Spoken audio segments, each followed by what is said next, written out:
today, CNBC Africa puts the spotlight on Africa's insurance sector. We'll be addressing the dynamics at play in the industry throughout our programming, and in focus on Open Exchange specifically are the ways that insurers tailor their products to meet the needs of specific individuals. Joining us in studio to provide insight into insurance for people living with HIV, as well as the broader issues at play in the industry, is Ross Beerman. He's Managing Director of All Life. Thanks so much, Ross, for joining us today. Thanks so much for having me here. Well, let's get straight into it. I mean, you've certainly back in 2004 broken the mold in terms of offering traditional life insurance products to your clientele or to South Africans out there, and some would say a very risky path that you ventured down. Take us through some of the rationale. Well, I mean, so we provide life insurance to people living with HIV.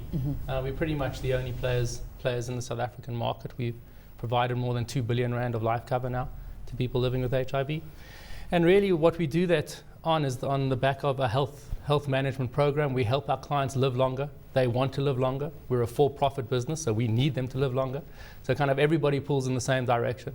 And on the back of that change in their mortality that we help them achieve, we're able to provide life insurance. It's quite a little bit of a risk that you've taken on. I mean, it's clearly why others haven't ventured down this path before. So what's been the incentive? I mean, is it just because the insurance space has become so competitive that you've got to find these niche markets to actually leverage off? Or, is it just because that opportunity is so apparent? Well, so firstly, the opportunity is vast. I mean, the need in South Africa, about 17% of the working population is HIV positive. We're talking, if you look at LSM 6 and up, we're talking about 2.5 million adults who are living with HIV. And we realized that if you can't access life insurance, you actually can't participate generally in the economy. You can't access a home loan. You can't start a business. You just can't get the general things that other people take for granted. And maybe another part of that risk was you had to make a calculation or an assumption on healthcare and antiretrovirals. Yes.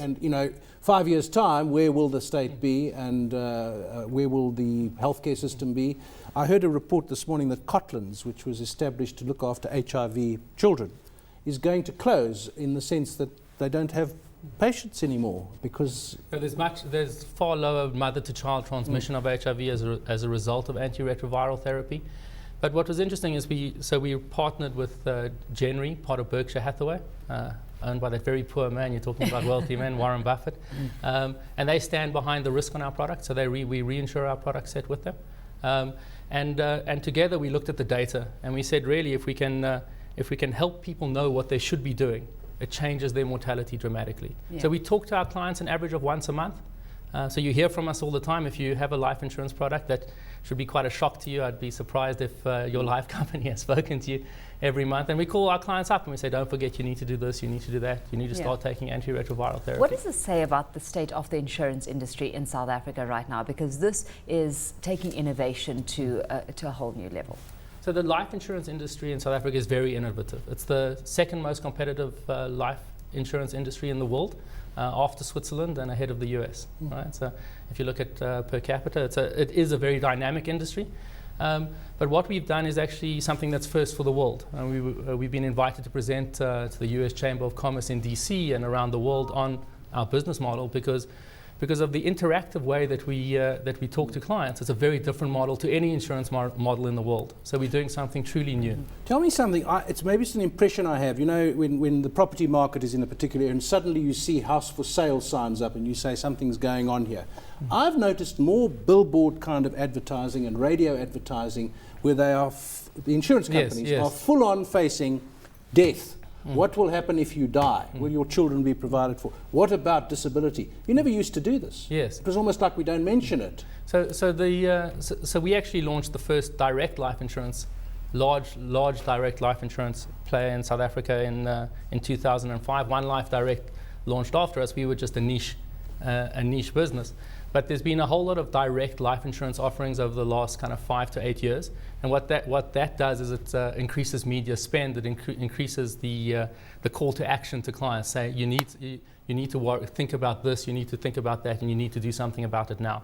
So you see the One Life Direct, the Outsurance Life, you see Instant Life, you see a whole lot of offerings from the different But am I life right companies. that the psychology has changed? It was almost like before, you don't want to upset people by mentioning death and disability. Now it's right up front. Well, it's much more a call to action. So it's get people to do something now, and that's the direct model. So you're going to see a lot more of that.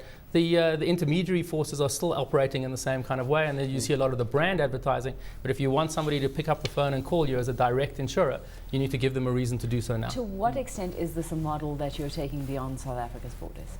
So at the moment, we focused on South Africa. It's a very big market for us in South Africa. We have been spoken to by certainly our neighbouring countries where the disease is also a real issue. One of the areas that we're investigating now is about helping people with diabetes as well, and helping diabetics manage their health. And that's something that we're more likely to take offshore.